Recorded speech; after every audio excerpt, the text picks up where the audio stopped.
నాకు తెలిసి ఆడియన్స్ కి చాలా మందికి నవ్వడం చాలా తక్కువ మంది చూసారు మిమ్మల్ని కదా. బిగ్ బాస్ లో అంతా అదేగా జరిగింది, మొత్తం నవ్వులేగా. అవును ఎక్కడో లాస్ట్ వెళ్ళిపోయేటప్పుడు కొంచెం సెంటిమెంట్ తప్ప అవును. ఉన్నా అంటే బిగ్ బాస్ తర్వాత ఎప్పుడు శేఖర్ భాషని చూసినా మేము కాస్త ఏయ్ ఊయ్ ఇదే చూసాం. ఎందుకలా? మీరు యాక్చువల్ రేడియోలో వింటే సరదాగానే ఉంటది. ఓకే. రోజు రేడియోలో ఇట్లా చిలిపి జోకులు ఇవన్నీ కూడా ఉంటుంటాయి. ఫర్ ఎగ్జాంపుల్ నిన్న ఒక సందర్భంలో సరే ఒకరికి విల్లా గురించి నడుస్తుంది కదా హడావిడంతా. మీరు అంత సీరియస్ గా అనుకుంటారు కదా, దీంట్లో కూడా మీ జోకులు వేసుకుంటూ ఉంటాం. ఎలా అంటే ఏదైనా మనం విల్లా తీసుకున్నప్పుడు వాటర్ ప్రాబ్లం రాకూడదని మంచి బోర్ ఉన్న విల్లానే తీసుకుందాం అని చెప్పి అనుకుంటారు. బోర్ ఉండాలి, వాటర్ ఉండాలి అని చెప్పి కదా. సో ఒకవేళకి ఎవరికైనా మనం విల్లా ఇప్పించాలంటే మనం లవలవలా ఏడిస్తేనే అటువంటి విల్లా దొరుకుతుంది. ఎందుకు చెప్పండి? వాటర్ కోసం. బోరున్న విల్లా ఇప్పించారు, బోరున విలపించారు. మీరు ఇలాంటి జోక్స్ అన్ని బిగ్ బాస్ లో కూడా వేశారు కదా. బోరున్న విల్లా ఇప్పించారు అనమాట. బోరున్న విల్లా ఇప్పించారు. సో అలాగే చాలా సార్లు వీళ్ళ గురించి మాట్లాడుతుంటాం, మస్తాన్ సాయి, చింటూ వీళ్ళ గురించి మాట్లాడుతుంటాం కదా.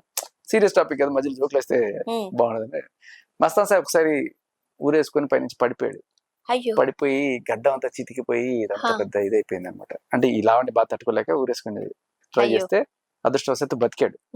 సో మస్తాన్ సాయి కన్నా ముందు చింటూ కదా.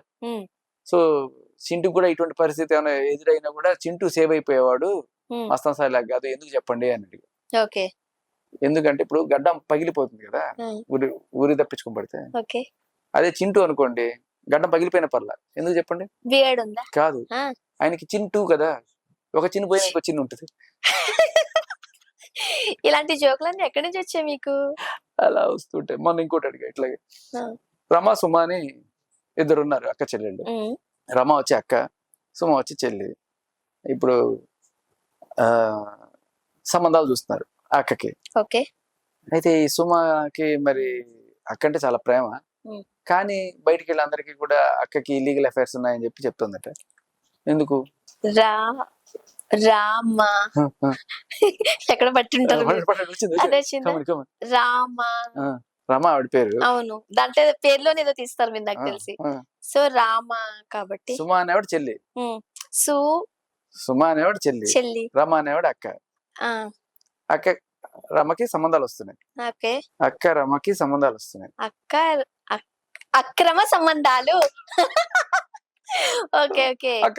అక్రమ సంబంధాలు.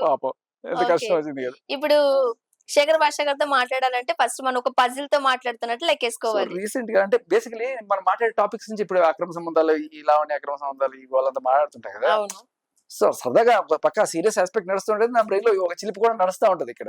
ఎప్పటి నుంచి? మీరు ఎట్లా అడిగారు? మీకు ఇలా పిచ్చిందా? ఎప్పటి నుంచి ఇలా నిజమే కదా, ఎప్పటి నుంచి? మ్యానుఫ్యాక్చరింగ్ డిఫెక్ట్ అండి, ఫస్ట్ నుంచి. చిన్నప్పటి నుంచి నాకు ఊహ తెలిసి 10th ఇంటర్ నుంచి బాగా ఇట్లా సాధారణంగా మన మేనమామలతోనో లేకపోతే మామయ్యలతో తిరుగుతున్నప్పుడు, బాబాయిలతో తిరుగుతున్నప్పుడు వాళ్ళలో ఇలాంటి కుళ్ళి జోకులు అంటారు కొంతమంది. ఇలాంటి కుళ్ళి జోకులు వేస్తూ ఉన్నప్పుడు మనం ఎక్కడో పడుతుందని అవి మనం కూడా క్యారీ ఫార్వర్డ్ చేస్తూ ఉంటాం. అలా లేదు, ఇది నాకు స్వయం ప్రకాశం అనమాట. సొంతగా వస్తాయి ఇవన్నీ. సొంతంగా. సో ఆ టాలెంట్ ఉండేది మీకు. అంటే పొద్దస్తమాను మీరు టీవీలోనే కనిపిస్తా ఉంటారు, హూ అంటూ మాట్లాడుతూనే ఉంటారు. ఇందుకే శేఖర్ భాష ఆర్జేగా పని చేస్తున్నారా లేదా, లేకపోతే అటు ఇటు వెళ్తే వచ్చిన డబ్బులతోనే గడిపేసుకుంటున్నాడు, పని పాట ఏమీ లేదని చాలా మంది అనుకుంటున్నారు. అటు ఇటు వెళ్తే డబ్బులే రావండి, నాకు ఓన్లీ FM లో చేసే డబ్బులు మాత్రమే వస్తాయి. అది కాకుండా నాకు వేరే సోర్స్ ఏముందంటే లైక్ కామెంటరీ చేస్తుంటాను అప్పుడప్పుడు. పీకేఎల్ లేకపోతే క్రికెట్ వీటికి కామెంటరీకి వెళ్తుంటారు స్టార్ స్పోర్ట్స్ లో. అవి సో మిగతా ఫ్రీ సర్వీసే. ఇదంతా ఉద్యమం కోసం, రేపటి కోసం. ఈ ఆలోచన ఎందుకు వచ్చింది మీకు? మీ పని మీరు చేసుకుంటే బాగుంటది కదా. అలా పని నేను గత 18 ఏళ్ళ నుంచి చేసుకుంటూనే ఉన్నా.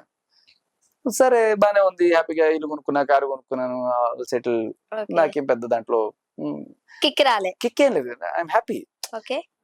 ఒకనొక టైంలో ఒక సిచ్యువేషన్ నన్ను ఇట్లా పుష్ చేసినప్పుడు నా వల్ల ఒక ఉపయోగం ఉంటది, సొసైటీలో ఒక చేంజ్ తీసుకురాగలిగే స్థితిలో నన్ను మీడియా నిలబెట్టింది అన్నప్పుడు మనం ఏదైనా చేస్తే బాగుంటుంది కదా. దేవుడు మనల్ని అందుకే దూరం తీసుకొచ్చాడేమో. ఈ బతికేమో 20 ఏళ్ళు బాగానే బతికాము, ఏదో ఒక మంచి పని చేస్తావరా చచ్చేలోపు అని. అంటే అలానా? ఇప్పుడు ఆర్జే అంటే బిహైండ్ ద స్క్రీన్ మీరు మీ మాటే వినిపిస్తది, మీరు కనబడరు. శేఖర్ భాష అంటే ఎవరు అని అయ్యో అనుకునే మీకు ఉంటది. తెలియని విషయం మేబీ చూడలేదేమో. బట్ నేను ఆర్జేతో పాటు విజే కూడా. I'm lover also, fighter also. ఓహో! సో అలా నేను ఆర్జే కన్నా ముందు విజేనే. జెమినీ మ్యూజిక్ లో నేను ఫస్ట్ యాంకర్ గా స్టార్ట్ చేశాను 2005లో. అలా స్టార్ట్ చేసిన మన కెరీర్ తర్వాతే అక్కడ అదే బిల్డింగ్ లో ఎఫ్ఎం వచ్చింది. సో అసలు నాకు ఆర్జే అంటే కూడా ఏంటో తెలియదు. సరే ఆడిషన్ తీసుకున్నారు, సరే ఎక్స్ట్రా ఇన్కమ్ వస్తుంది చేరిపోదాం అని చెప్పి అలా చేయాలి. అలా స్టార్ట్ చేసిన కెరీర్ తప్ప ఒక ఆర్జే అవ్వాలి, అది చేయాలి, ఇది చేయాలని. బట్ వచ్చిన తర్వాత దీని గొప్పతనం తెలుసుకున్నాను చాలా. లైక్ యాంకర్ కన్నా ఆర్జేగా నేను బాగా రాణించాను, ఎక్కువ సంపాదించాను కూడా. అంటే చాలా మందికి ఈ విషయాలన్నీ తెలియక ఫేమస్ అయిపోవడం కోసం శేఖర్ భాష తనకి సంబంధం లేని విషయాలన్నిటిలోని ఫింగర్ పెడుతున్నాడు అంటున్నారు. 7,000 పైగా లైవ్ షోస్ చేశాను, 7,000 పైగా.